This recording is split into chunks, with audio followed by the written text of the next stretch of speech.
Right. இறை வணக்கம். ஓ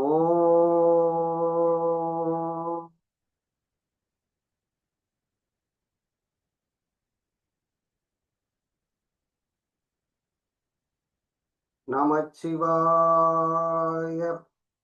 குரு வாழ்க, குருவே துணை. இறையருளும் குருவருளும் என்றும் துணை நிற்கும். ஐந்து கரத்தினை யானை முகத்தினை இந்தின் இளம்பரை போலும் நந்தி மகந்தனை ஞான கொழுந்தினை புந்தியில் வைத்தடி போற்றுகின்றேனே. உலகம் யாவும் தாமுளவாக்களும் நிலை பெறுத்தலும் நீக்கலும் நீங்களாலைகளா விளையாட்டுடையார் அவர் தலைவர் அன்னவர்க்கே சரணாங்களே. உலகம் யாவும் தாமுளவாக்களும் நிலை பெறுத்தலும் நீக்கலும் நீங்களாலைகளா விளையாட்டுடையார் அவர் தலைவர் அன்னவர்க்கே சரணாங்களே. குருவே சரணம், மாயாண்டி சாமிகளே சரணம், சரணம் சரணம் சரணம் ஐயப்பா சரணம். குருவே சரணம்.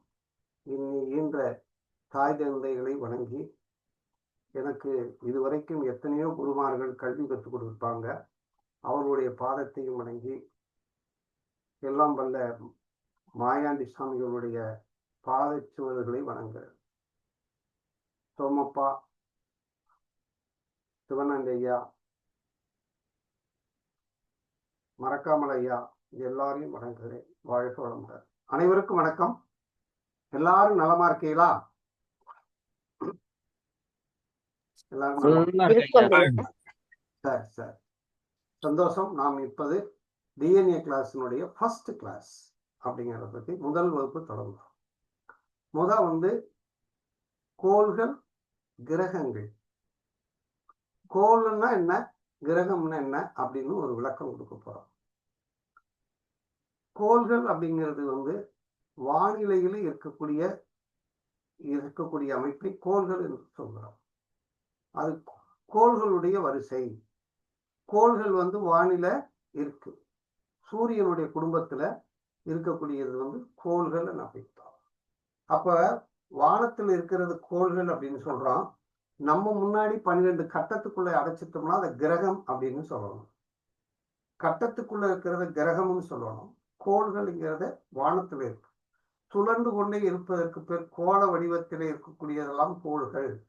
எந்த ஒரு பொருளும் சுழற்கூடியது கோள வடிவத்தில் இருக்கிற அப்படி குண்டு அப்படி தூக்கி போட்டோம்னா சுழல் ஓடும்.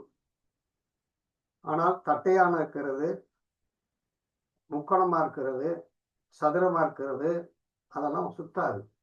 அப்ப கோள்கள் அப்படின்னா சுழலக்கூடியதுன்னு அர்த்தம். தன்னைத்தானே சுற்றி கொண்டு சூரியனையும் சுற்றி வருகிறது. அது கோள்களுடைய வேலை. அப்ப கோள்கள்னா கோள்களுடைய இருப்பு நிலை. அப்ப சூரியன் அப்படிங்கிற ஒரு மிகப்பெரிய சக்தி, அது ஒளி சக்தி. ஒளி சக்தின்னு அர்த்தம். இப்ப இந்த இதுல இன்னொரு விஷயம் என்னன்னா, சூரியன் எடுத்தோன்னா சூரியனுக்கு பக்கத்துல இருக்கக்கூடியது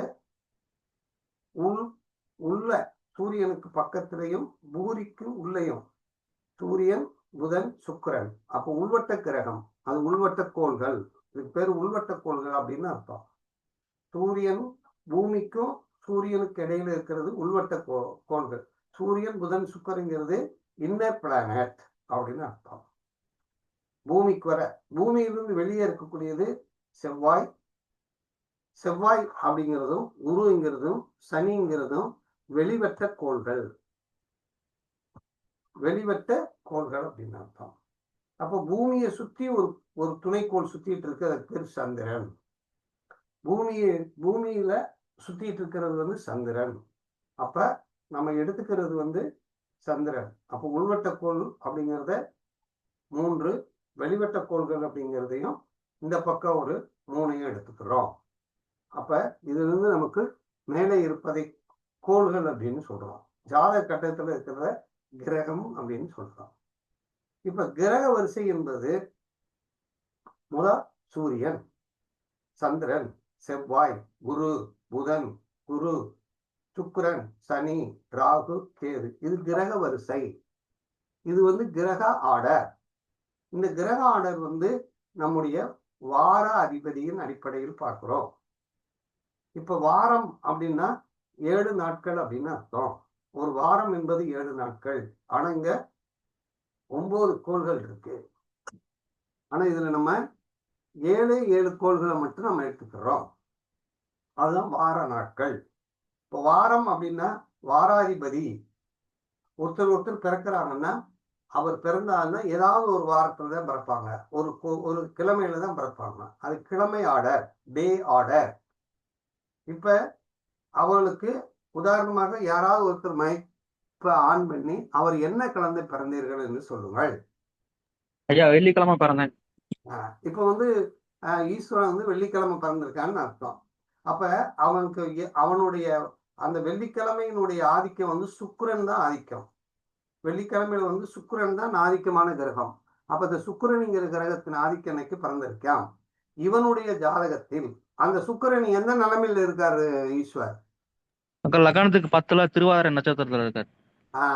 லக்னத்துக்கு 10ல கன்னியா லக்னத்துக்கு 10ல திருவாதிரை நட்சத்திரத்தில் போய் அமர்ந்திருக்கிறார். லக்னத்துக்கு 10ஆம் இடத்திலே சுக்கிரன் இருக்கிறார் அப்படின்னு அர்த்தம். அப்ப அந்த கிழமைநாதர் கெட்டு போகாம இருக்கணும். அவனுடைய ஜாதகத்தில் கிழமைநாதர் கெட்டு போகாம இருக்கணும். அப்ப என்ன அர்த்தம்? கிழமைநாதர் உச்சத்து நல்ல இடத்துல போய் உட்கார்ந்துருக்காரு. ஆனா சாரம் வாங்குறது மட்டும் திருவாதிரையே வாங்கிட்டாரு. அப்ப இவன் உழைக்க பிறந்தவன், வேலை பார்க்க பிறந்தவங்கிறத அந்த கிழமைநாதரே சொல்லுவார். இப்ப அடுத்தவ யாராவது ஒருத்தர் ஆன் பண்ணி அந்த கிழமைநாதரை பத்தி சொல்லுங்களேன் யாராவது.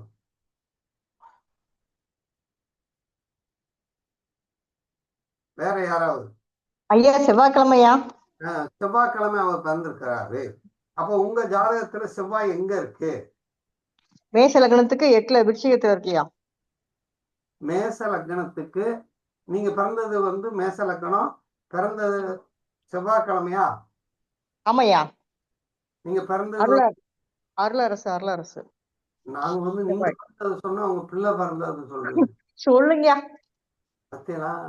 ஆமா, பிள்ளைதான் முக்கியம். பிள்ளைதான் முக்கியம். அப்ப செவ்வாய்ங்கிறது வந்து அந்த லக்னத்துக்கு எங்க இருக்காரு? 8ல இருக்காருயா. அப்ப கஷ்டப்படுறதுதான் பிறந்திருக்காருங்கிறத காட்டுதுவாங்க. Very good. ஓகேயா. கஷ்டத்துல அவன் பிறந்ததே கஷ்டம் தான். பிறப்பமா வேணாமான்னு கூட நினைச்சுதான் பிறந்திருக்கான்னு அர்த்தம். இந்த உலகத்துக்கு வருமாவா வேணாமா, போராடி பெத்தவன்னு அர்த்தம். ஆமையா. அப்படிங்கறத அது காட்டுது. அப்ப கிழமைநாதருக்கு இவ்வளவு பவர் இருக்குங்கிறத நம்ம தெரிஞ்சுக்கிறோம். அதுக்கு பேரு டே லார்ட். அதுக்கு பேரு டே லார்ட்.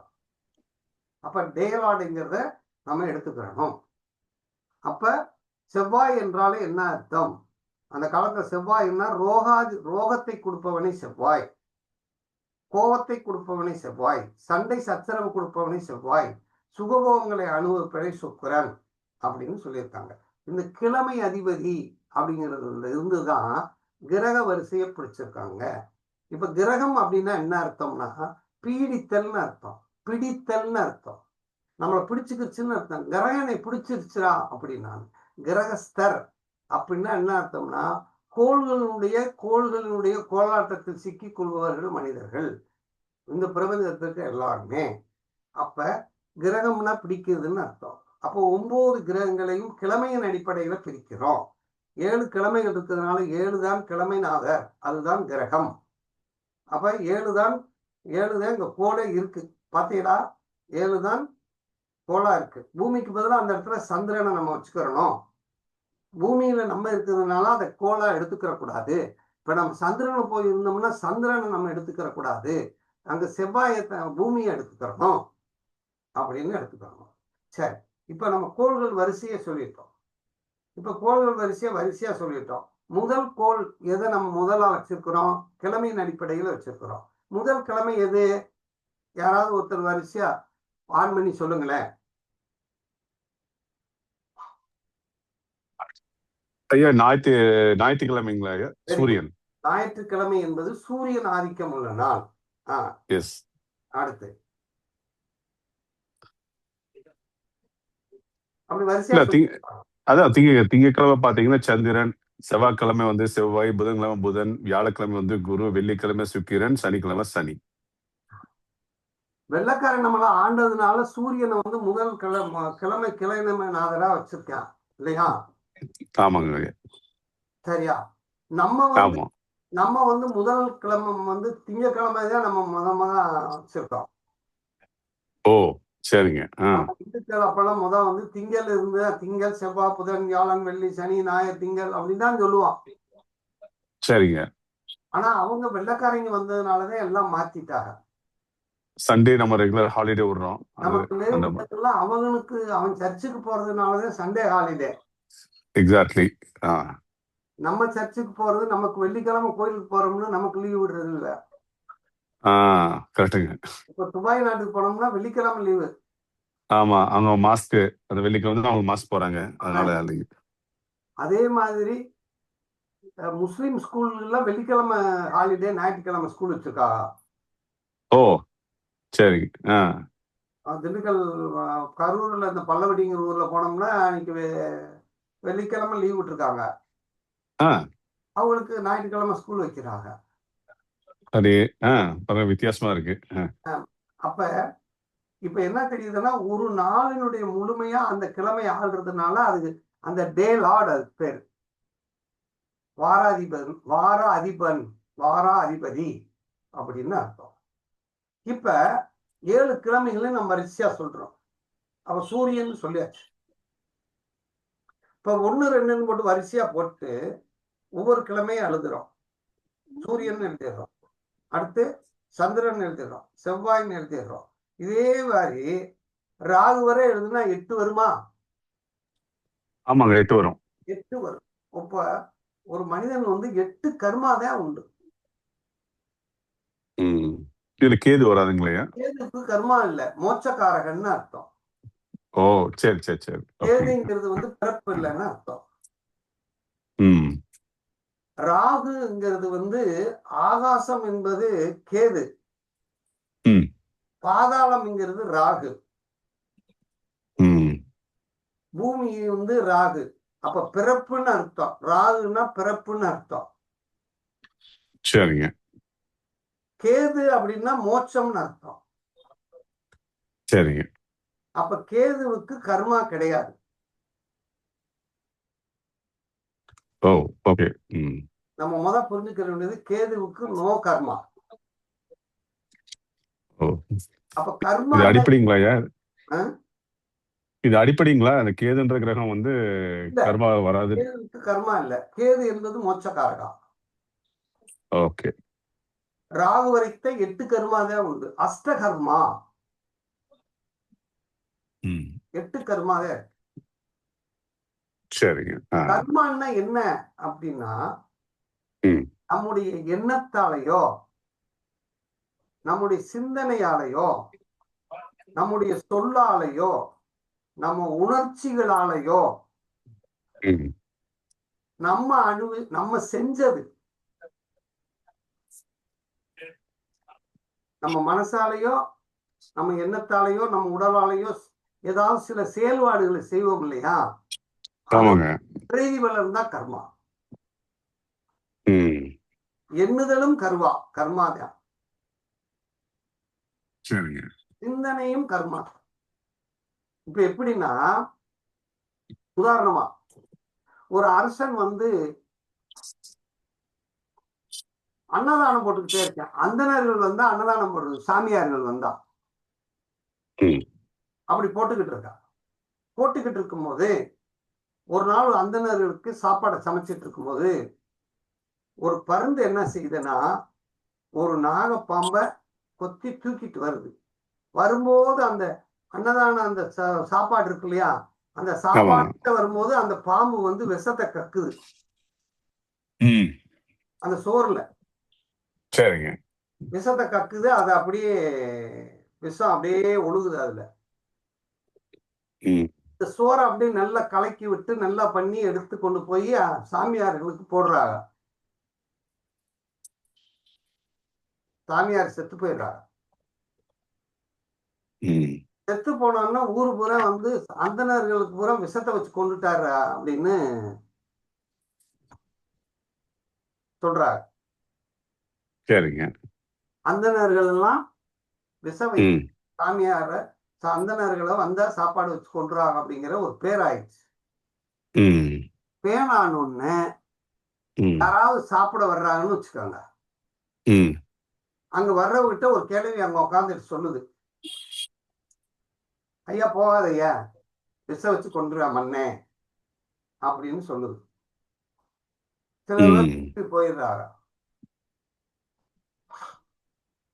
இப்ப ம் இப்போ இந்த பாம்பு வந்து இது இது பறந்து செய்த குற்றமா அல்லது அது பாம்பு செய்த குற்றமா இல்ல இந்த அரசன் செய்த குற்றமா அவங்க சாவுக்கு பொறுப்பு? அந்த கிளவி செய்ததுதான் குற்றங்க. இப்போ ம் இப்ப யாரு இது குற்றவாளி அப்படின்னு பாக்குறாரு. அதாவது அரசன் வந்து அவனுக்கு தெரியாது, பாம்புக்கும் தெரியாது, பறவைக்கும் தெரியாது. ம் ஆனா இந்த செத்து போறான்னு சொல்லி ஊரெல்லாம் பரப்பி விடுறது யாரு? கிளவி. கிளவி. அப்ப ஒரு செயலை செய்வதை காட்டிலும் அத வந்து அத பத்தி பேசினாலே கர்மான்ற. ம் நீங்க அந்த காரியம் செய்ய வேண்டாம், ம் அந்த காரியத்தை நீங்க சொன்னாலே உங்களுக்கு அந்த இது வந்துருதான் ம் பேச்சால. அடுத்தவங்களை பத்தி நம்ம பேசணும்னாலே அந்த கர்மா நம்ம கிட்ட வந்துருதுன்னு சொல்றாங்க. அது உண்மையா இருக்குங்களா? நிச்சயமா. ஓ. ஏன்னா ஒரு சம்பவம் இவனை பாதிக்கும். இப்ப அடுத்தவ வந்து உதாரணமா ரோட்ல ஒருத்தர் வந்துட்டு இருக்காரு, நல்லா கவனிங்க. ஒருத்தர் வந்து ஸ்கூலுக்கு போக ஒரு வாத்தியார் ரோட்ல வர்றாரு. வரும்போது ஒரு அப்பாவும் மகனும் நிக்கிறாரு. நிக்கும் போது அவர் அந்த அப்பாவுடைய அந்த பொண்ணுடைய மகன் அந்த பொண்ணுடைய அப்பா சொல்றாரு, மாப்பிள்ளை நில்லுங்க, மாப்பிள்ள மருமானே நில்லுங்கன்றாரு. என்ன மாமான்? எங்க போறீங்க? பள்ளிக்கூடத்துக்கு போறேன். ஒரு சின்ன உதவி பண்ணுங்க, இந்த என் மகளை இறக்கி கொண்டு போய் ஊர்ல விட்டுட்டு நீங்க பள்ளிக்கூடத்துக்கு போங்கன்றாரு. ஒரு கிலோமீட்டர். இவர் இந்த மகளை கொண்டு போய் இறக்கி விட்டு ஸ்கூலுக்கு போயிடுறார். இந்த மகள் வந்து ஏற்கனவே ஒருத்தனை கூட்டு போய் கல்யாணம் பண்ணியிருக்கு. அந்த பையனை இந்த பெற்றோர்கள் என்ன பண்ணிருக்காங்கன்னா இந்த பொண்ணை வச்சு வரவழைச்சிருக்காங்க. வந்து அவனை பிடிச்சு நொங்குன்னு நொங்கிட்டாங்க. அதிகமா இது பண்ணிட்டாங்க, அடிச்சுட்டாங்க. அடிச்ச உடனே அவன் அடி தாங்க முடியாம போலீஸ்ல போய் ரிப்போர்ட் பண்ணிடுது. போலீஸ் வருது. அந்த பொண்ணு வந்து என்னை கொண்டு வந்து இவர்தான் விட்டாருன்னு அந்த வாத்தியாரையும் சொல்லி இருக்கு. அந்த போலீஸ் வந்து இந்த வாத்தியார்ட்ட என்கொயரி பண்றாங்க. உங்களுக்கு தெரியுமா, அவங்க அடிச்சது தெரியுமா, இந்த பொண்ணை நீங்க கொண்டு வந்தீங்களா ஏத்துட்டு இருந்தேன் கேட்டா எதுவுமே தெரியாதுன்றா. அப்ப போலீஸ் வந்து இவன் பேரையும் குறிச்சுக்கிட்டாங்க. அடிச்சாங்கல்ல அவங்களையும் குறிச்சு இவனையும் குறிச்சு கொண்டு போய் கம்ப்ளைண்ட் பண்ணிட்டாங்க. ஆனா இவன் தப்பு செய்யல, போய் சொல்லிட்டான். இவன் என்ன சொல்லியிருக்கணும், நான் ஸ்கூலுக்கு போகும்போது இப்படி சொன்னாங்க, அவசரமா அந்த பிள்ளைக்கு ஏதோ ஒன்று கொண்டு இறக்கி விட்டேன், நான் ஸ்கூலுக்கு போயிட்டேன், விட்டுட்டு போயிடுவாங்க இல்லையா? ஆனா இவன் என்ன பண்ணிட்டான், எனக்கு ஒண்ணும் தெரியாது அவன் சொன்னாலும் வாங்கலான்னு கூட்டு போயிட்டாங்க. அவங்கள அரெஸ்ட் பண்ணும்போது இவனையும் அரெஸ்ட் பண்ணி கூட்டு போயிட்டாங்க. உள்ள ரிமாண்ட்ல உள்ள வச்சுட்டாங்க. உள்ள போயிட்டான். ஜட்ஜி கிட்ட போய் நேரடியாக ஒருத்தரை வச்சு பேசுறான். அவன் வாத்தியாரு தெரியாம அதுல இன்வால்வ் ஆயிருக்கேன், அவனுக்கு இதுக்கு சம்பந்தம் இல்ல, விசாரிச்சுக்காங்க. ஜட்ஜு சொல்றாங்க எனக்கு இந்த விஷயமே தெரியும்ன்றாரு. ஒரு வாத்தியார் போய் சொல்லக்கூடாது இல்லையா அப்படின்னு சொல்லிட்டு அன்னைக்கு ஜட்ஜு அந்த ஜெயிலுக்கே போயிருக்காரு. போய் அவனையே பார்த்திருக்காரு. இது தப்புப்பான்னு சொல்லியிருக்காரு. எப்படி பாருங்க. அப்புறம் அடுத்து அந்த வந்து அன்னைக்கு தீர்ப்பு சொல்லும்போது இவனுக்கு இதுக்கு சம்பந்தம் இல்லைன்னு சொல்லி அவர் தீர்ப்பு சொல்றாரு. இருந்தாலும் அனுபவிச்சிட்டானா இல்லையா? ஆமா. இவன் செஞ்சாரா? செய்யவில்லை. அப்ப ஒரு ஒரு விஷயத்துக்கு நம்ம எப்படி நம்ம அதை டீல் பண்றோமோ அது நமக்கு அந்த விஷயமாகவே, நம்ம எந்த ஒரு காரியத்தை நம்ம செய்யறோமோ அந்த காரியத்தை நினைத்தாலே கர்மா. அதாவது புலால் உண்ணுதல் பாவம். வள்ளுவர் சொல்றாரு, அந்த புலாலை உண்பதாக நினைத்தாலே பாவம். திருடுறது பாவம், அந்த திருடுறேன்னு நினைக்கிறான் பாரு அவை முதல் குற்றவாளி என்றார் வள்ளுவர். அப்ப மனதாலையும் உடலாலையும் ஒரு கெட்டு போக கூடாது இல்லையா? ஆமாங்க. அப்படிங்கறத நம்ம புரிஞ்சுக்கிறோம். சரி, இப்ப கிரகத்தின் வரிசையை நம்ம எழுதிட்டோம். கிரக வரிசையை எழுதியாச்சு. அப்ப கிரக வரிசை 8 கிரகங்களை வரிசையா எழுதிட்டோம். 9 கிரகத்தையும் வரிசையா எழுதிட்டோம். எழுதி வச்சுக்காங்க வரிசையா 9 கிரகத்தை எழுதிட்டு இந்த 9 கிரகத்துல இந்த 12 ராசி கட்டத்துக்குள்ள 12 ராசி கட்டத்துக்குள்ளதான் 27 நட்சத்திரம் இருக்கு. இந்த மரபணு தொடர்புங்கிறது இந்த நட்சத்திரத்தின் மூலமாக தான் வேலை செய்யுது. அப்ப நீங்க நீட் போடுங்க, நீட் போட்டீங்கன்னா நீங்க நீட் போட்டுருங்க எல்லாரும். இந்த மரபணு தொடர்புங்கிறது நட்சத்திரத்தின் வழியாகத்தான் எல்லாம் செயல்படுது. உதாரணமா சூரியன் அப்படின்னு எழுதியிருக்கோம் இல்லையா? இந்த சூரியன்ங்கிறது கிரகம், சூரியன்ங்கிறது வம்சம், சூரியன்ங்கிறது மரபணு, சூரியன்ங்கிறது டிஎன்ஏ ரெஜிஸ்ட்ரி அப்படின்னு அர்த்தம். அப்ப சூரிய வம்சம் எத்தனை வம்சத்தை நம்ம பிரிச்சு வச்சிருக்கோம்? 9 வம்சங்களாக பிரிக்கிறோம். டிஎன்ஏவில் மரபணு தொடர்பு மட்டும் யாருக்கு இல்லை அப்படின்னா கேதுக்கு இல்லை. ஆனா நட்சத்திரங்களை பிரிக்கும் போது 9 நட்சத்திரத்திற்கும் மரபணு தொடர்பு உண்டு அப்படின்னு பிரிக்கிறோம். அப்ப 9 கிரகத்துக்கும் இந்த 9 கிரகத்தையும் டே ஆர்டர் பிரகாரம் எழுதிட்டோம். யாருடைய வம்சம் இருக்கு? சூரியனுடைய வம்சம், அடுத்து சந்திரனுடைய வம்சம், அடுத்து செவ்வாயுடைய வம்சம், அடுத்து புதனுடைய வம்சம், குருவுடைய வம்சம், சுக்கிரனுடைய வம்சம், சனியுடைய வம்சம், ராகுடைய வம்சம், கேதுவுடைய வம்சமாக பிரிக்கிறோம். இது பிரிக்கும் போது பிரிச்சுட்டு இந்த வம்சங்களை பிரிச்சிடும். இப்ப இதுதான் முக்கியமான பாயிண்ட். இப்ப இந்த 9 கிரகத்தை வரிசையா எழுதிருங்க. 9 கிரகத்தை வரிசையா எழுதிருங்க. எழுதிக்கங்க.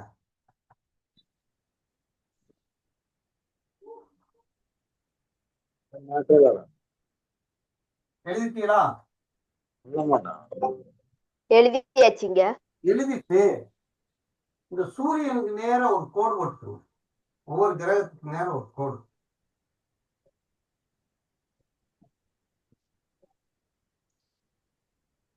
இந்த கேதுங்கிற இடத்துல பத்தி இன்ட்டு போட்டுக்கோங்க, வேணாம்.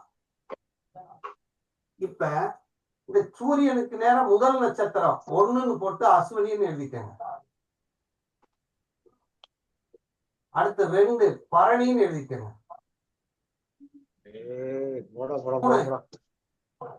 திருத்தியைன்னு எழுதிக்கங்க. 4 ரோகிணின்னு எழுதிக்கங்க.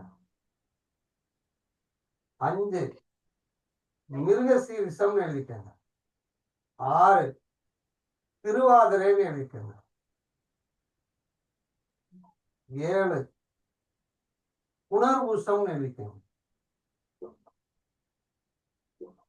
8 பூசம்னு எழுதிக்கங்க.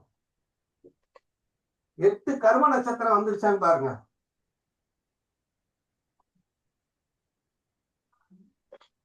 வந்துருச்சா?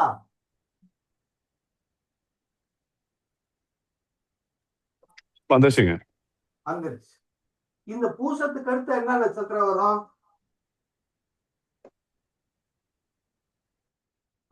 ஆயில்யம். அப்ப இந்த ஆயில்யம் இங்க எழுதிக்கங்க.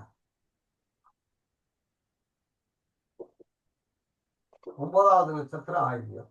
10வது நட்சத்திரம் மகம், 11வது நட்சத்திரம் பூரம், 12வது நட்சத்திரம் உத்திரம், 13வது நட்சத்திரம் அஸ்தம், 14வது நட்சத்திரம் சித்திரை, 15வது நட்சத்திரம் வந்து சுவாதி, 16வது நட்சத்திரம் வந்து விசாகம். அடுத்து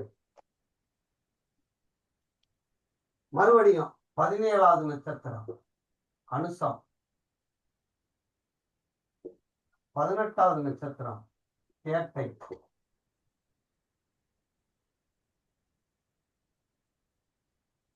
19வது நட்சத்திரம் மூலம், 20வது நட்சத்திரம் பூராடம், 21வது நட்சத்திரம் உத்திராடம், 22வது நட்சத்திரம் திருவோணம், 23வது நட்சத்திரம் அவிட்டம், 24வது நட்சத்திரம் சதயம்,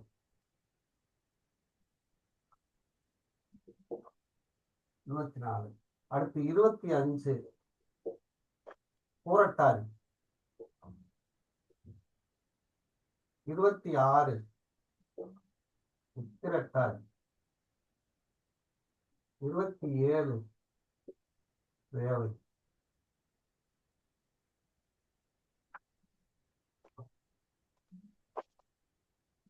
எழுதிட்டீங்களா? எழுதியாச்சுங்க. இப்ப இந்த சூரியனுடைய கர்ம நட்சத்திரம் என்னென்ன வருதுன்னு சொல்லுங்க.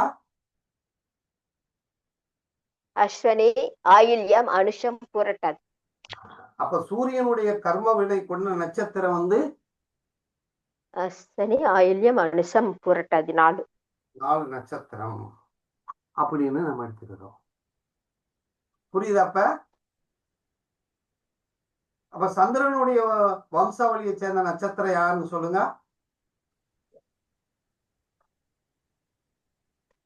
பரணி, மகம், கேட்டை, உத்திரட்டாதி. செவ்வாயினுடைய வம்சாவளியை சேர்ந்தவங்க யாருன்னு பாருங்க. கிருத்திகை, புறம், மூலம், ரேவதி. அதுக்கடுத்து புதனுக்கு வந்து புதனுக்கு ரோஹிணி, உத்திரம், பூராடம். அப்படி வரிசையா சொல்லிட்டே வாங்க, ஒவ்வொன்னா சொல்லி. குருவுக்கு வந்து மிருகசீரிடம், ஹஸ்தம், உத்திராடம்ங்க. அடுத்தது சுக்கிரனுக்கு திருவாதிரை, சித்திரை, திருவோணம். அடுத்தது வந்து சுக்கிரன். சனிக்கு வந்துங்க புனர்பூஷம், சுவாதி, அவிட்டம். ராகுவுக்கு பூசம், விசாகம், சதயம். இப்ப இத மனப்பாடம் நம்ம பண்ணணும். இத நம்ம மனப்பாடம் இத மனப்பாடம் பண்ணிட்டோம்னா அடுத்து நம்ம சொல்றது பூரா புரியும். இதை எழுதிட்டீங்களா? அழிச்சிடலாமா? அழிச்சிடலாமா? ஈஸ்வர் அழிச்சிடலாமா? ஈஸ்வர் அழிச்சிடலாம். அழிச்சிடலாம்.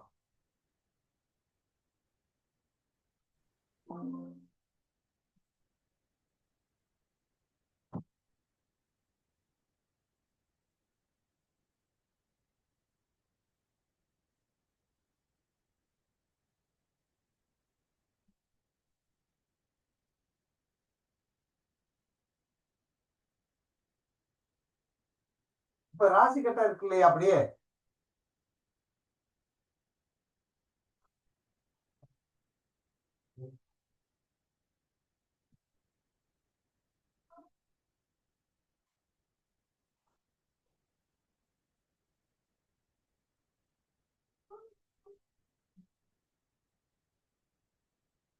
இப்ப சூரியனுடைய வம்சாவளி உள்ள நட்சத்திரம் நல்லா கவனிங்க.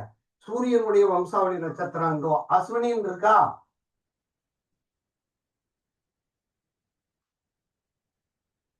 இந்த ராசியில இதுல இருந்து என்ன 9வது நட்சத்திரம்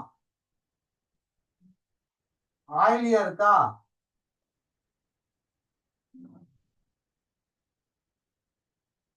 இதுல இருந்து அனுசம் 17வது நட்சத்திரம்.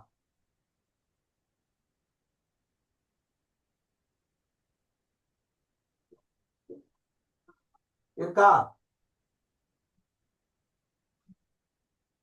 அடுத்து 25வது நட்சத்திரம்.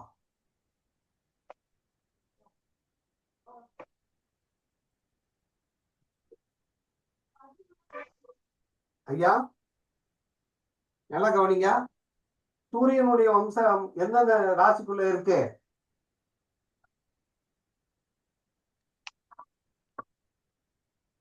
ஐயா வேளாதிரியா, மேசத்தின் முதல் நட்சத்திரமோ கடைசி நட்சத்திரம், இந்த கடைசியில் இருக்கிற 2வது நட்சத்திரம், இதுல முதல் நட்சத்திரமோ, அப்ப அஸ்வினி, ஆயிலியம், அனுசம், புரட்டாதி யாருடைய மரபணு? யாருடைய மரபணு தொடர்வதுக்குள்ள இருக்கு? சூரியனுடைய சூரிய மரபணு வம்சம். உள்ளது. சரியா? புரியுதா? சரி, சந்திரனை பார்ப்போம். பரணி. புரியுது. பரணி இங்க இதுக்குள்ள 1, மகம் இங்க 18, கேட்டை இங்க இந்த இடத்துல உத்திரட்டாதி. அப்ப சந்திரனுடைய மரபணு தொடர்புள்ள நட்சத்திரம் இங்கிருந்து அந்த இருக்கு. பரணி, மகம், கேட்டை, உத்திரட்டாதி. உத்திரட்டாதி. சரி, அதுக்கடுத்து செவ்வாயினுடைய மரபணு கிருத்திகை, பூரம், இங்க மூலம்.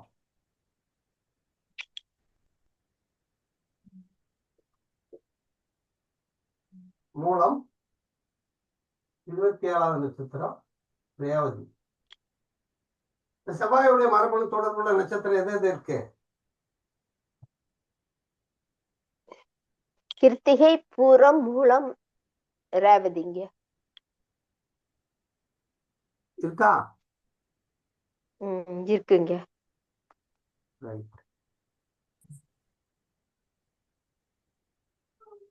சரி, அதுக்கடுத்து புதன், ரோகிணி,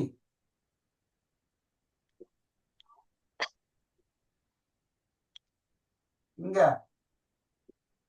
உத்திரம், ரோகிணி, உத்திரம், பூராடம். உத்திராடம். பூராடம் இது யாருடைய வம்சாவளியை சேர்ந்தது? ரோகிணி, உத்திரம், பூராடம் புதனுடைய வம்சாவளி. புதனுக்கு அடுத்து யாரு? குரு. குரு யாரு? ரோகிணி. அதுக்கடுத்து யாரு? மிருகசீரிசங்கயா. மிருகசீரிசம். அதுக்கடுத்து ஹஸ்தம், உத்திராடம். ஹஸ்தம், உத்திராடம். உத்திராடம்.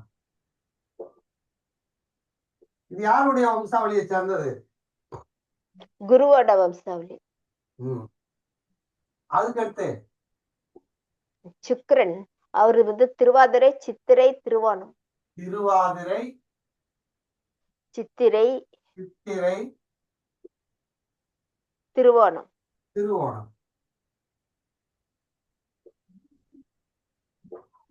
இது யாருடைய வம்சாவளியை சேர்ந்தவங்க? சுக்கிரனோடது. சுக்கிரன். அடுத்து சனிக்கு சனியோடது. புனர்வூசம், புனர்பூசம், சுவாதி, ஆயுள்யம். சுவாதி, ஆயுள்யம். சுவாதி,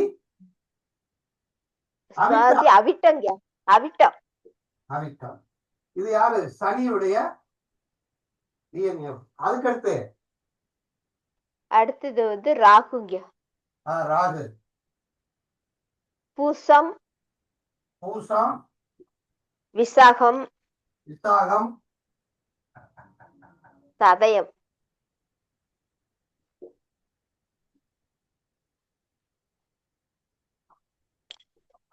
சதயம். இது யாருடைய வம்சாவளியை சேர்ந்தது?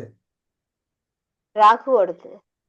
நாளுடைய வம்சாவளியை சேர்ந்தது. இப்ப புரிஞ்சா?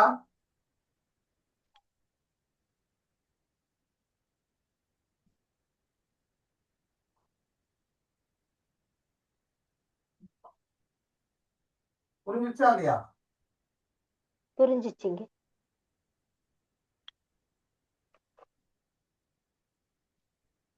இப்ப இதை மனப்பாடம் பண்ணிடலாமா? பண்ணிடலாங்க. பண்ணிடலாங்க. பண்ணிடலாம். இதை நம்ம மனப்பாடம் பண்ணிடலாம். சரி, நாளைக்கு ஒவ்வொருத்தரும் இதை நம்ம மனப்பாடம் பண்ணியே ஆகணும். வரிசையா சொல்லணும். அதாவது அஸ்வினி, ஆயில்யம், அனுசம், புரட்டாதி. அஸ்வினி, ஆயில்யம், அனுசம், புரட்டாதி. பரணி, மகம், கேட்டை, உத்திரட்டாதி அப்படி சொல்லணும். இப்படி வரிசையா சொல்லணும்.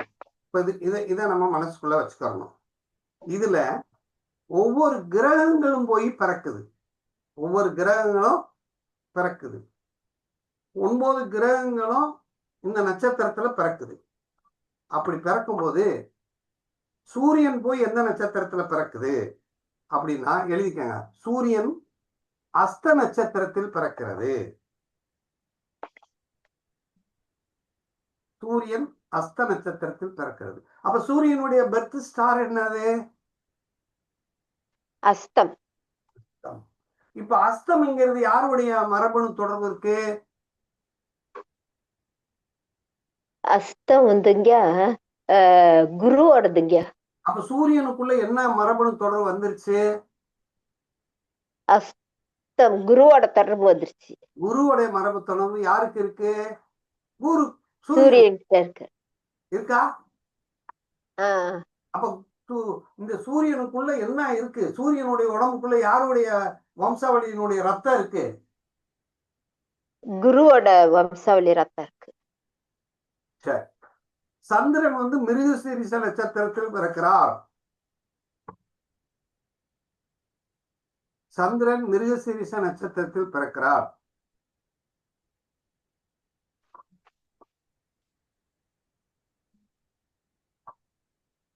சந்திரன் மிருகசீரிஷ நட்சத்திரத்துல பிறக்கிறார். அப்ப அந்த சந்திரனுக்கு என்ன அவருடைய டிஎன்ஏ ரெஜிஸ்ட்ரி வந்துருது? குருவோடதுங்க. சரி, செவ்வாய் வந்து மிருகசீரிஷ நட்சத்திரத்தில் பிறக்கிறார்.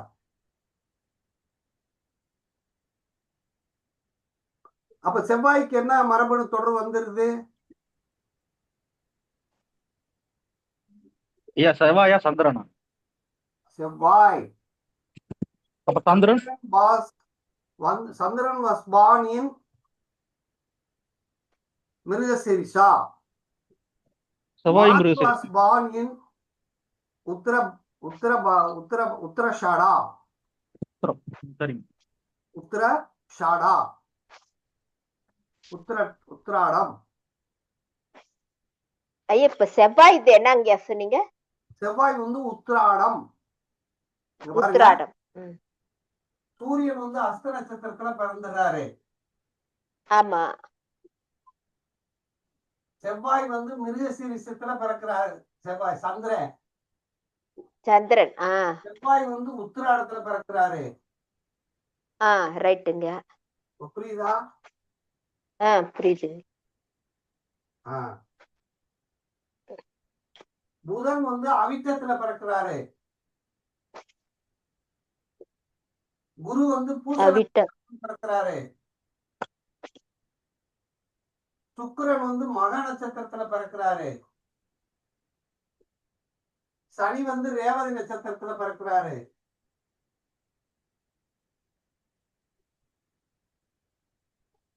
ராகு வந்து பரணி நட்சத்திரத்துல பிறக்கிறாரு. கேது வந்து ஆயிலிய நட்சத்திரத்துல பிறக்கிறாரு.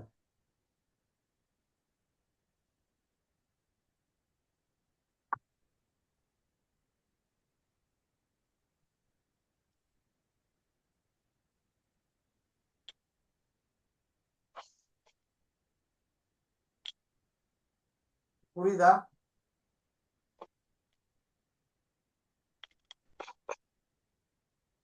இப்ப பெர்த் நட்சத்திரம் யாரு? ஒவ்வொரு பிளானெட்டுக்கு பெர்த் நட்சத்திரம் எது எனக்கு தெரியும் நமக்கு. யாராவது ஒருத்தர் சொல்லுங்க பாப்பா. சூரியன் எந்த நட்சத்திரத்தில் பிறக்கிறாரு? சூரியன் வந்து அஸ்தத்துல பிறந்திருக்காருங்க. அஸ்தத்துல பிறந்தாரு. சந்திரன் வந்து மிருகசீரியத்துல பிறந்திருக்காரு. குருவோட கர்மா வந்துருக்கு. சந்திரன் எந்த நட்சத்திரத்துல போய் பிறக்கிறாரு? மிருகசீரிசத்துல பிறக்கிறாரு. அவருக்கு என்ன கர்மா வந்துருச்சு?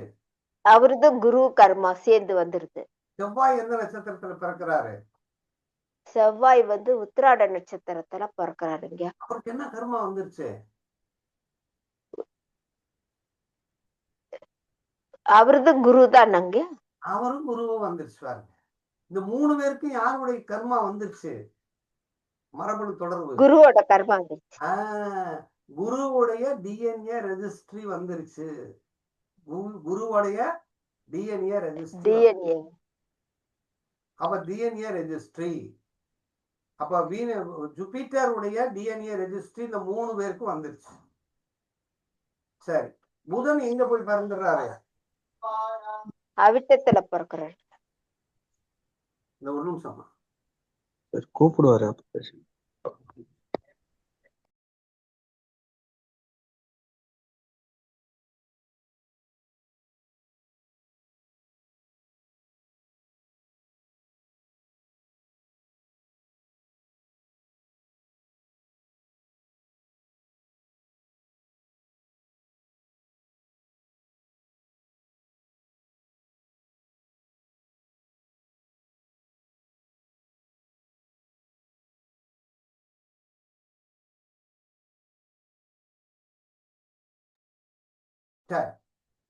இப்ப செவ்வாய் எங்க போய் புதன் எங்க பிறந்துடுறாரு?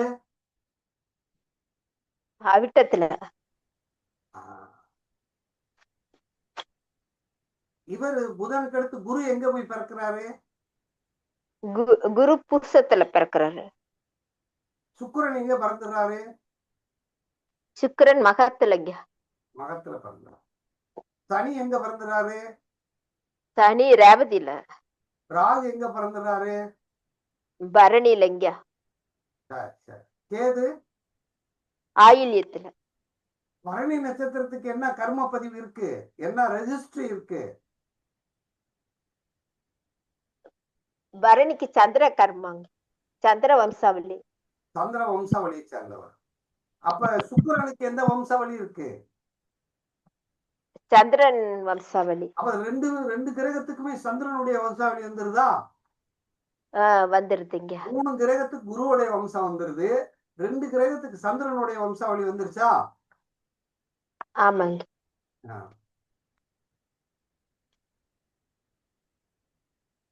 அப்ப சூரியன் பிறந்துட்டாரு, சந்திரன் பிறந்துட்டாரு, செவ்வாய் பிறந்துட்டாரு, புதன் பிறந்திருக்காரு, எல்லா கிரகங்களும் பிறந்துருச்சு இல்லையா? எல்லா கிரகத்துக்கும் வம்சாவளி தொடர்பு உண்டு. இப்ப சூரியனுடைய வம்சாவளியில் உள்ள நட்சத்திரங்கள், சூரியனுடைய வம்சாவளியில் இருக்கக்கூடிய நட்சத்திரம் அஸ்வினி, ஆயில்யம், அஸ்வினி, அனுசம், புரட்டாதி. அனுசம், புரட்டாதி. அப்ப சூரியனுடைய வம்சாவளியில யாரு பிறந்திருக்கா? அஸ்வினி, ஆயில்யம், அனுசம், புரட்டாதி பிறந்திருக்காங்க. இந்த 4 நட்சத்திரத்துக்குள்ள எந்த கிரகம் பிறந்திருக்கு?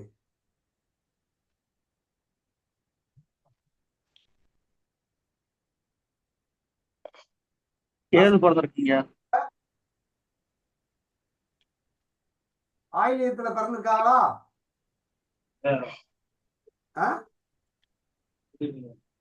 ஆமாங்க, கேது பிறந்திருக்கா இல்லையா? ஆயில்யத்துல யாரு பிறந்திருக்கா? கேது பிறந்திருக்காரு. அந்த சூரியனுடைய வம்சாவளியில பிறந்துட்டாங்க. கேது பிறந்துட்டாரு. சந்திரனுடைய வம்சாவளியில யார் யார் பிறந்திருக்கா? பரணி, மகம், கேட்டை, உத்திரட்டாதி. அதுல யார் பிறந்திருக்காங்க? எந்த கிரகம் பிறந்திருக்குது? ஓ, அந்த கேக்குறீங்களா? ராகுங்க. ராகு பிறந்திருக்காரு. அப்புறம் அப்புறம் வந்துங்க சுக்கிரன். ராகு சுக்கிரனும் சந்திரனுடைய வம்சாவளி பிறந்துட்டாங்க. ஆமா. சரி, சந்திரனுக்கு அடுத்து செவ்வாயுடைய வம்சாவளி நட்சத்திரத்தை சொல்லுங்க. DNA register. கிருத்திகை, பூரம், மூலம், ரேவதிங்க. அவங்க வந்து குருவோட வம்சாவளி. இல்ல, அந்த நட்சத்திரத்துல யார் பிறந்திருக்கா? சனி பகவான், ஓ, ரேவதி. ரேவதி பிறந்திருக்கா. ரேவதி. செவ்வாயினுடைய வரப்பு தொடர்புல ரேவதி பிறந்திருக்காரு. பூரம், மூலம், ரேவதி. சனி பிறந்திருக்கு. சனி. பிறந்திருக்காரு. செவ்வாயினுடைய இதுலயும் பிறந்துட்டாங்க, சூரியன்லயும் பிறந்துட்டாங்க, சந்திரன்லயும் பிறந்துட்டாங்க, செவ்வாய் பிறந்துட்டாங்க. புதன்ல யாராவது பிறந்திருக்காங்களான்னு பாருங்க. ரேவதியில யாராவது பிறந்திருக்கா? ரோஹிணியில, உத்தரத்துல யாராவது பிறந்திருக்காங்களான்னு பாருங்க. பூராடத்துல யாராவது பிறந்திருக்காங்களான்னு பாருங்க. பிறந்திருக்காங்களா? ஏன் இப்படி யோசிக்கிறிய?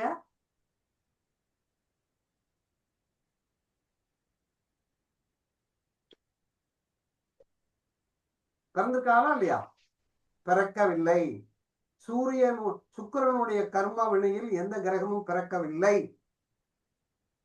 சுக்கிரனுக்கு அடுத்து, அதாவது புதனுடைய கர்ம வினையில் பிறக்கல. அதுக்கு அடுத்து புதனுக்கு அடுத்து யாரு? குருங்க. புதனுக்கு அடுத்து குரு எப்படி வருவாரு? குரு. புதனுக்கு அடுத்து குரு. சரி, குருவுடைய வம்சாவளியில யார் பிறந்திருக்கா? ராகுங்க. என்னங்க, குருவுடைய வம்சாவளியை சேர்ந்த நட்சத்திரம் 3 நட்சத்திரத்துல 3 பேருமே பிறந்துட்டாங்க இல்லையா? சந்திரங்க ஐயா, சந்திரன். சூரியன், சந்திரன், செவ்வாய் 3 பேருமே பிறந்துட்டாங்க இல்லையா? ஆமாங்க. சூரியன், சந்திரன். தெரியலன்னா நல்லா கவனிங்க. நமக்கு ஏன் சொல்ல தெரியலைன்னா, 27 நட்சத்திரமும் எந்தெந்த வம்சாவளியை சேர்ந்ததுன்னு நமக்கு தெரியல. மனப்பாடம் பண்ணணும். நம்ம ஏன் வந்து படி கொடுத்து போனோம்னு பெரிய ஆள் ஆக முடியலைன்னா, அன்னைக்கு பாடத்தை படிக்கல. அன்னைக்கு படிக்காம பரீட்சைக்கு தான் படிப்போம். இப்ப நம்ம படிக்க வேண்டியது என்னன்னா, சூரிய கர்ம பதிவுள்ள நட்சத்திரம் எது, சந்திரன் கர்ம பதிவுள்ள நட்சத்திரம் எது, 9 கிரகங்களும் எந்த நட்சத்திரத்துல பிறந்திருக்கு, அதனால அது எந்த கர்மாவை வாங்கியிருக்கு. இதுதான் இன்னைக்கு பாடம். இப்ப புரிஞ்சதா?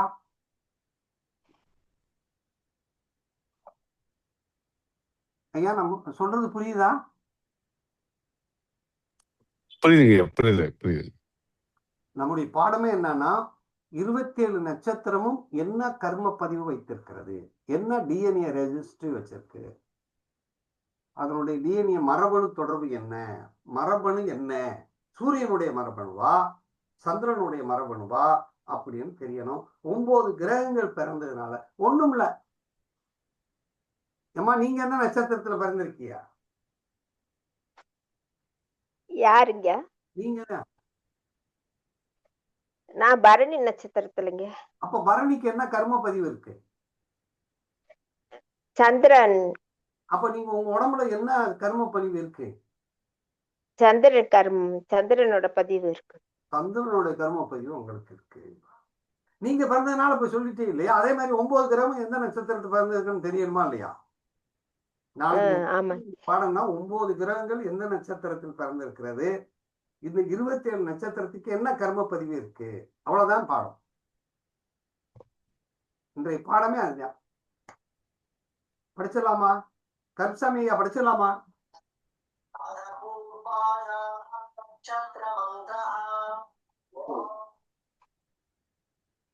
சாமி வணக்கம். சொல்லுங்க சாமி.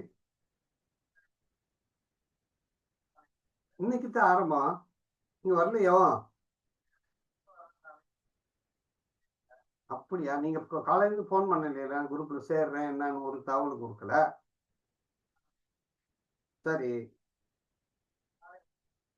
நாளைக்கு ஜாயின் பண்ணிப்போம். சரி.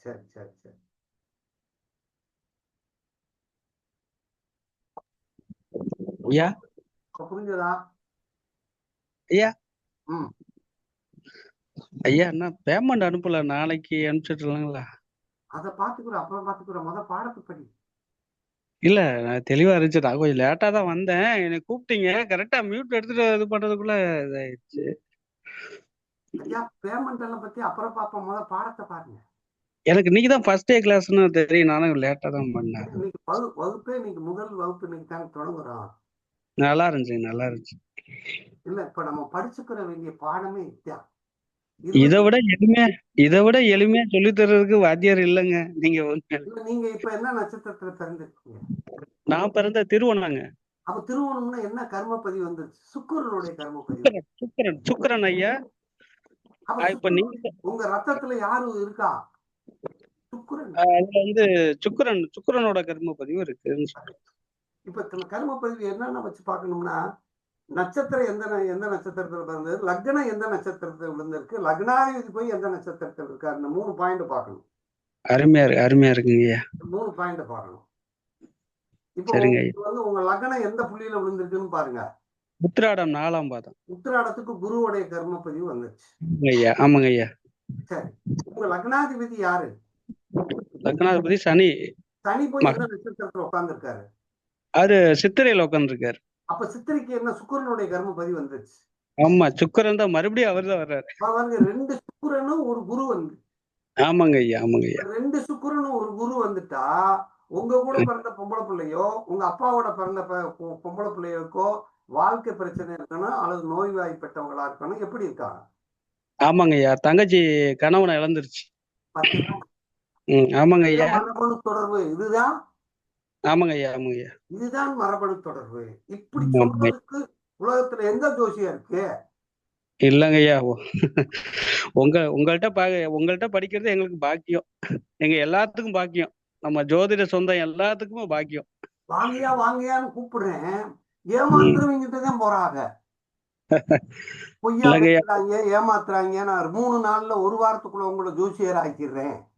இல்லங்க ஐயா, நான் ஒரே நிமிஷங்க ஐயா, நான் சொந்தத்தை சொல்றேன்னு தப்பா எடுத்துக்காதீங்க. நான் விவசாயம் பார்த்துட்டு பால் மாடு கறவை கண்ணு, நான் ஒரு பால்காரன். ஆனா உங்க வீடியோவை ஃபாலோ பண்ண ஆரம்பிச்சதுல இருந்து நம்மளும் இதை நம்ம வாழ்க்கையில ரொம்ப கஷ்டமா இருக்கு, ஐயா நல்லா கரெக்டா சொல்றாரு, இவரை புடிச்சுக்கணும் அப்படின்னு புடிச்சுக்கிட்டேன். சில சமயங்கள்ல என்னால கரெக்டா அந்த கிளாஸுக்கு தாங்க ஐயா வர முடியல, ஆனா உங்க வீடியோ ஃபுல்லா ஃபாலோ பண்ணி வச்சிட்டு இருக்கிறேன். எனக்கு வந்து நீங்க பேசும்போது உங்க கேட்கும்போது நம்ம கொஞ்சம் ஆறுதலா இருக்கும், நல்லா ஒரு தெளிவு கிடைக்கிற மாதிரி இருக்குங்க ஐயா. பாருங்க, இதுல 8 பேர் இப்ப உள்ள இருக்கீங்க. ஆமாங்க ஐயா. 8 கர்மா இருக்குன்னு அர்த்தம். ஐயாவை என்னைக்காவது நேர்ல பார்த்தா காலைல வந்து ஆசீர்வாதம் வாங்கணுங்க ஐயா, அதான் எனக்கு ரொம்ப. ஐயா மனசு நினைச்சா போதுங்க, மனம் இருந்தா மாற்றம் உண்டு. மனம் இருந்தா தினம் உங்களை எப்படியா இருந்தாலும் காலையில தூங்கி எந்திரிச்சுன்னு உங்களை நினைச்சிருவேன், தூங்க போகும்போது நினைச்சிருவேன். அதனால ஒண்ணும் கவலைப்படாதீங்க ஐயா. நம்மளாம் வழுக்கு மரம் மாதிரி சரியா பிடிபடாதுங்க, அப்படியே பெரும்பாட்டையே அழிஞ்சிட்டு நம்ம ஜோதிடம்னா என்னன்னே தெரியாதுங்க ஐயா. அதாவது எப்படின்னா, ஆமா, ஜோசியத்துக்குள்ள நம்ம உறவாடி பார்ப்போமே. ஆமாங்க ஐயா, அது ஏதோ உங்க மூலியமா எனக்கு கிடைச்சிருக்கு பாருங்க. ஆனா நீங்க எந்த ஊர்ல இருக்கீங்க? நான் இருக்கிறது குளித்தலைங்க ஐயா, கரூர் மாவட்டம். கரூர் மாவட்டத்துல குளித்தலை அப்படிங்கிற ஊர்ல. ஆமாங்க, கரூருக்கும் திருச்சிக்கும் சென்டர் பாயிண்ட்டுங்க. கரூருக்கு திருச்சி குளித்தலை. இப்போ குளித்தலை ஏன் அந்த பேர் வந்துச்சுயா? குளித்தலை அப்படிங்கிறது வந்து பக்கத்துல காவிரி ஓடுது, அதான் எங்களுக்கு தெரியும். கடம்பனேஸ்வரர் இருக்காரு, கடம்ப மரம் ஸ்தலம் இருக்கு, அதை பத்தி நீங்க பேசும்போதுதான் எங்க ஊர் அருமை எனக்கே தெரிஞ்சது. இங்க பாருங்க, நல்லா பாருங்க, குளித்தலை தலைய முங்கி குளிக்கிற இடம். ஆமாங்க ஐயா, கருமம் பூரா இங்கதான் போடுறது. அப்ப பாருங்க, நம்ம தலைய முங்கி குளிக்கிற இடம் வந்து குளித்தலை. ஆமாங்க ஐயா. தலைய முங்கி குளிக்கும் போது அங்க கடம்பு மரம் இருக்கு, சதய நட்சத்திரத்தினுடைய மரம் அங்க இருக்கு. ஆமாங்க ஐயா, நீங்க சொல்லிக்கு அப்புறம் தான் நான் நிறைய பேர் சொல்லிருக்கேன், ஏன் இங்க வந்து இந்த மாதிரி எல்லாம் நடக்குது அப்படின்னு பார்த்தா அந்த சதய நட்சத்திரம் அங்க வேலை செய்யுது. அங்க சதய நட்சத்திரம் வேலை செஞ்சுச்சுன்னா எப்படி இருக்கும் அப்படின்னா, அந்த உதுல இருந்தா அதிகாரம் இருப்பாங்கன்னு அர்த்தம். ஆமாங்க ஐயா. நல்லா எல்லாம் பெரிய பெரிய அதாவது எல்லாமே டீலிங்கா தான் இருக்கு. 2வது வந்து பித்ருக்களுக்கு செய்யற அந்த அந்த திதி கடமை எல்லாம் அங்க நடக்குதுங்க ஐயா. ஆமா, ராகு ஆமாங்க அப்படின்னாலே சதயம், ராகுனாலே பித்திர கர்மா, பித்திரு அப்படின்னு அர்த்தம். ஆமாங்க ஐயா. காசி நதி கடம்பு நதி ஒண்ணுன்றாங்க. அதாவது கடம்ப மரம்ங்கிறது, ஆமாங்க ஐயா. கடம்பம் பெருசா இருக்கும் மரம். ஆமாங்க ஐயா. கடம்பை, நீர்க்கடம்பை, மஞ்சக்கடம்பை அப்படின்னு 2 வகை இருக்கு. ஆமாங்க ஐயா. நீங்க சொன்ன வீடியோல சொன்ன மாதிரி அது வடக்கு நோக்கி தான் இருக்கிறாரு. நேரா காவிரி நதியை பத்தி தான் இருக்கிறாரு அவரு. கருணேஸ்வரர். Very good. அதனால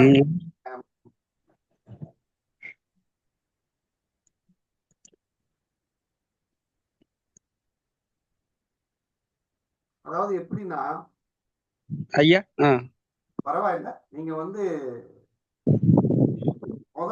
இன்னைக்கு பாடத்தை நல்லா பாருங்க, இந்த வீடியோ திருப்பி திருப்பி பாருங்க.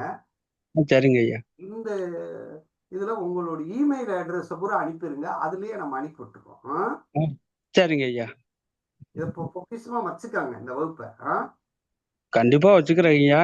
இது ப்ராப்பரா இன்னைக்கு முதல் வகுப்புங்களா இல்ல மறுபடியும் கண்டினியூவா நடக்கும்? முதல் வகுப்பே ஆரம்பம். சரிங்க ஐயா. இந்த வகுப்புல இருந்து நீங்க நம்பர் 1ன்னு போட்டுக்காங்க. சரிங்க ஐயா. சரிங்க ஐயா. இதை நீங்க மனசுக்குள்ள உள்வாங்கிக்கோங்க. ஆனா இன்னைக்கு நல்லா தூக்கம் வரும், நிம்மதியா குருகிட்ட பேசிட்டோமேட்டு ஒரு சந்தோஷம். அது ரொம்ப நாளா இருக்கு. உங்க அப்பா பேர் சொல்லுங்கய்யா. அப்பா பேரு கந்தசுவாமி. இப்ப பாருங்க, கந்தசாமின்னு சொல்றோம் இல்லையா? ஆமாங்க ஐயா. இந்த கந்தன் அப்படிங்கிற வார்த்தை இருக்கு இல்லையா? ஆமாங்க ஐயா. கந்தன அப்படின்னா வாசனை அப்படின்னு அர்த்தம். ஆமாங்க ஐயா. அப்ப இந்த மனுஷனுக்கு வந்து ஊர்ல பேர் இருக்கும்.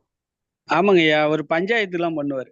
நல்லா பஞ்சாயத்து பண்ணுவாரு, எல்லாம் பண்ணுவாரு. மனுஷன் சம்பாதிக்க தெரியாது. ஆமாங்க ஐயா. ஆனா வந்து வீட்டுக்கு செய்ய மனசு இல்ல, வெளியில மட்டும் நல்லா ஹெல்ப் பண்ணுவாரு. அதே ஒரு ஊருக்கு தேவையான விஷயத்தை செய்வாரு, தவிர வீட்டுக்கு தேவையான செய்ய மாட்டாரு. ஆமா ஆமா. வீட்டுக்கு தேவையானது செய்ய அவருக்கு மனசு வராது. அதே கந்தசாமி. ஆமாங்க ஆமாங்க. அவர் கைய வீசிதான் நடப்பாரு. கைய வீசி நடப்பாருங்க. உண்மையாலுமே கைய வீசி நடப்பாரு. எது பேசினாலும் சொல்ற பாத்தீங்களா? ஆமாங்க ஐயா. எப்ப பேசினாலும் கைய வீசி நடப்பாரு, தொடைய தட்டி பேசுவாரு. தட்டி தட்டி தான் கூப்பிடுவாரு. ஆமா ஆமா. கோவம் வந்துச்சுன்னு வச்சுக்கோங்க, எதவா தூக்கி எறிஞ்சிருவாரு. ஆமா ஆமா. யாரா இருந்தாலும் அப்படித்தான். Very good. ஆமாங்க. கரெக்டா. சந்தேகம் இருக்கா? சந்தேகம்லாம் இல்லைங்க ஐயா. உங்க வீடியோ பாரு, மறுபடியும் 2 தடவை கேட்டாவே சந்தேகம் கிளியரா போயிடும். சரி.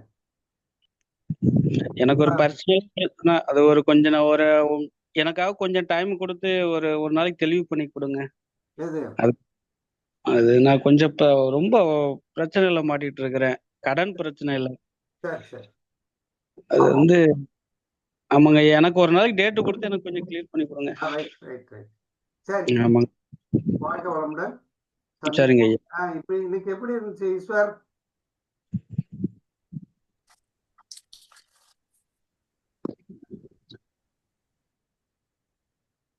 ஓகே, சரி.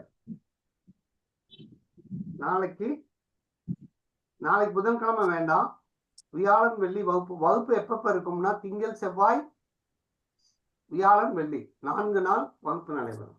புதன்கிழமை லீவு, சனி ஞாயிறு லீவு. அதனால இந்த பாடத்தை நாளைக்கு நீங்க நல்லா மனப்பாடம் பண்ணிடுங்க. மனப்பாடம் பண்ணி நம்ம குரூப்ல போட்டு விடுங்க. மனப்பாடம் பண்ணி எழுதி போட்டு விடுங்க. அப்படி போட்டு விடுங்க. இந்த குரூப்ல இதை பத்தியே பேசுங்க. அதை பற்றியான விஷயங்களை போட்டுக்கிறோம். வாழ்க வளமுடன், வாழ்க வையகம், குரு வாழ்க, குருவே துணை. நன்றிங்க ஐயா.